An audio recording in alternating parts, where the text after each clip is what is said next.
ಹೇಳು. ಇವತ್ತು ಯಾವ ಮನೆ ಮದ್ದಿನ ಬಗ್ಗೆ ತಿಳಿಸಿಕೊಡ್ತಾ ಇದ್ದೀರಿ? ಇವತ್ತು ಶುಗರ್ನ ಬಗ್ಗೆ. ಸಾಮಾನ್ಯವಾಗಿ ಹೆಚ್ಚಿನ ಜನರಿಗೆ ಸಣ್ಣ ಏಜ್ ಇಂದ ದೊಡ್ಡ ಏಜ್ ವರೆಗೆ ಎಲ್ಲರಿಗೂ ಶುಗರ್ ಬರ್ತಾ ಇದೆ. ಅದಕ್ಕೆ ಲೈಫ್ ಸ್ಟೈಲ್ ಚೇಂಜ್ ಆದ ಕಾರಣ ಹೊರಗಿನ ಫುಡ್ಗಳೆಲ್ಲ.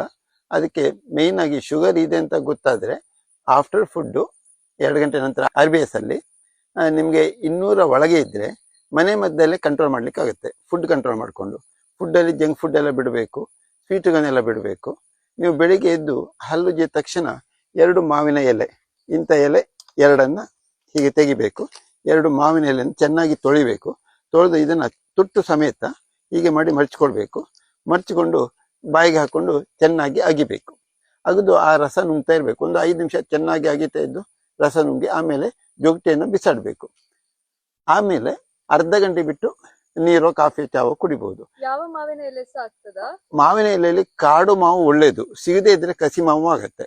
ಇದನ್ನ ನೀವು ಕಂಟಿನ್ಯೂ ಬಿಡದೆ ಬೆಳಿಗ್ಗೆ ಖಾಲಿ ಹೊಟ್ಟೆಗೆ ಹಲ್ಲುಜ್ಜಿದ ತಕ್ಷಣ ಸಂಜೆ ಊಟಕ್ಕೆ ಅರ್ಧ ಗಂಟೆ ಮೊದಲು ಮಾಡ್ತಾ ಬಂದಲ್ಲಿ ಸುಮಾರು 1 ತಿಂಗಳಲ್ಲಿ ಸ್ಟಾರ್ಟಿಂಗ್ ಸ್ಟೇಜ್ ಆದ್ರೆ ಮೆಡಿಸಿನ್ ತಗೊಳ್ದೇ ಇರೋರಿಗೆ 200 ಇದ್ರೆ ಅದು 150, 160 ಬರುತ್ತೆ. ಫುಡ್ ಕಂಟ್ರೋಲ್ ಮಾಡಿದ್ರೆ ಸರಿ ಮಾಡಬಹುದು.